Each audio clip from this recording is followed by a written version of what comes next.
chegou cá a moda de protestar contra estátuas de figuras históricas. O alvo é o padre Antônio Vieira, acusado de ser um escravagista seletivo. Carlos Maria Boboni explica que só pode ser um equívoco. Esta quinta-feira, um grupo chamado Descolonizando organizou uma manifestação contra a estátua do padre Antônio Vieira, em Lisboa, por homenagear um escravagista seletivo. No mesmo local, houve uma contra-manifestação de um grupo de extrema-direita. Há uns anos, saiu um livro muito curioso chamado Vieira na literatura anti-jesuítica, na linha do livro de Michel Leroy, Le Mythe Jesuite. Este estudo de José Eduardo Franco e Bruno Cardoso Reis também se dedicava à copiosa literatura que, nos séculos XVI e XX, sovou a famosa companhia. Este livro, porém, tem um ponto de partida ainda mais engraçado, se como nos faz crer a literatura dos séculos de Pombal e da República. Os jesuítas são a epítome do obscurantismo e da ignorância, se são fanáticos e malvados como nos fazem crer os romances e as notícias conspiratórias. Se escrevem monitas secretas sobre a forma de vergar o mundo aos desmandos das suas perversões. Como há de caber o padre Antônio Vieira então negra soterna há um pressuposto nesta pergunta. Ainda antes de se olhar para as perguntas que julgávamos não precisar de explicação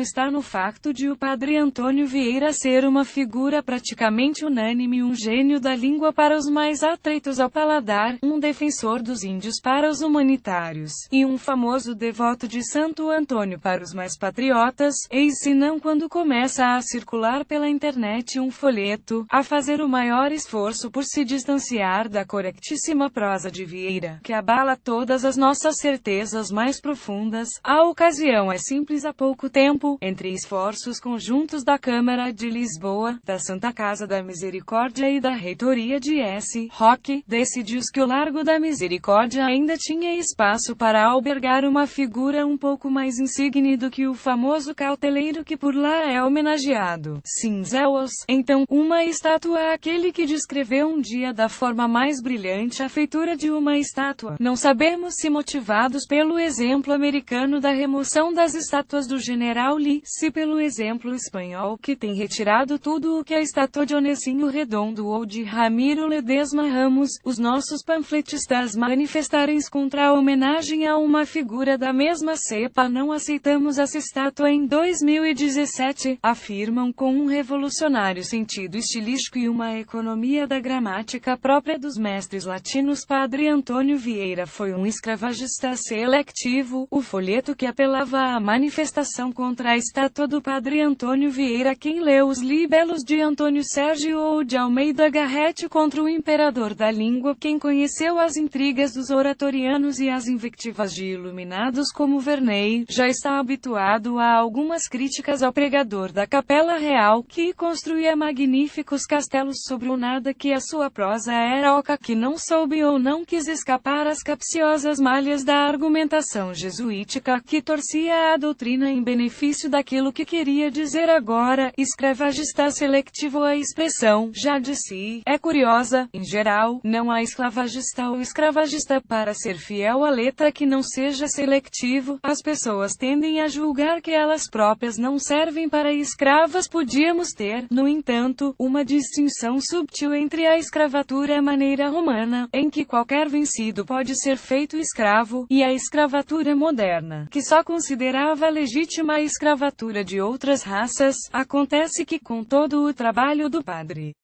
Antônio Vieira pela defesa dos índios, com tanta pregação, tanta missiva, tanta diligência pela sua educação, liberdade e desenvolvimento, ninguém o poderia acusar de esclavagismo. Neste caso, o padre Antônio Vieira afirma e reafirma a igualdade entre todos os homens, pretos ou brancos, etíopes ou europeus, condena aqueles que escravizam e ainda diz que preto ou branco é parte da linguagem imperfeita da terra. Há uma série de historiadores historiadores e pensadores zangados que, volta e meia, escrevem longos protestos contra as reduções jesuíticas e contra a educação dos índios. A pedagogia etnocêntrica dos inácios seria uma forma de opressão e de diluição da cultura ameríndia, derrotada não pela espada mas pelas palmatórias que lhes ensinavam o catecismo. Por muito que esta acusação tenha o seu quê de cômica, dado que é ensinada em universidades e impressa em livros que nada tem que ver com a cultura ocidental, é um tanto exagerado passar dela ao esclavagismo. Estaremos a falar dos grilhões do cantochão ou das vergastadas da gramática, estaremos a falar da dissimulação de um homem torpe que clamava pela liberdade enquanto inseminava nas pobres cabeças inocentes ideias de subjugação. A leitura e a aritmética será o professor primário sanguinolento capataz da era moderna, que ensina às criancinhas os mesmos terrores que ensinava a missionação jesuítica. O exagero seria demasiado grande, pelo que a expressão escravagista seletivo deveria significar outra coisa, teria de significar, já ouvimos, algum tipo de preconceito rássico. Ora, quem tem algumas leituras de Vieira e da bibliografia secundária moderna consegue deduzir da expressão dúbia aquilo de que fala o panfleto. A questão centra-se num dilema hermenêutico que exige alta penetração intelectual. Nos seus sermões do Rosário pregados nas festas de Nossa Senhora do Rosário, há 3 sermões pregados a uma irmandade de escravos em que Vieira fala da condição deles. Estes conhecidos sermões são o 14º, o 20º e o 27º. Em todos eles se fala de escravatura. Acontece, porém, que como negreiro o padre Antônio Vieira está longe de ser competente. Começa logo, no 14º sermão, por uma afirmação deste Jaez, a propósito de quem são os filhos da festejada Nossa Senhora do Rosário. Se um destes homens nascidos de Maria é Deus, o outro homem, nascido de Maria, quem é? Todo homem que tem a fé e o conhecimento de Cristo, de qualquer qualidade, de qualquer nação, e de qualquer cor que seja, ainda que a cor seja tão diferente da dos outros homens, como é a dos pretos. Notes que o padre Antônio Vieira está a pregar a escravo que trabalham desumanamente. A ideia é encorajá-los e explicar-lhes que mesmo aqueles que padecem são amados por Cristo. Não está a discutir a condição de escravos. No máximo, estaria a subentender que eles estão numa situação injusta. Mesmo aqueles que estão numa situação injusta são amados por Deus. Aliás, nesse mesmo sermão, há uma farpa contra a escravatura, a propósito dos mistérios do Rosário que deviam rezar. Vieira diz: os mistérios dolorosos são os que vos pertencem a vós, como os gozosos aos que, devendo-vos tratar como irmãos, se chamam vossos senhores. Vieira explica que os homens são iguais e até condena os que recusam essa igualdade, até dá mostras de uma consciência linguística ao nível dos ademanes do nosso tempo, quando, no 20º sermão, lamenta falando na linguagem da terra. Celebram os brancos a sua festa do Rosário e hoje, em dia e acto apartado, festejam a sua os pretos e só os pretos, até nas coisas sagradas, que pertencem ao culto do mesmo Deus, que fez a todos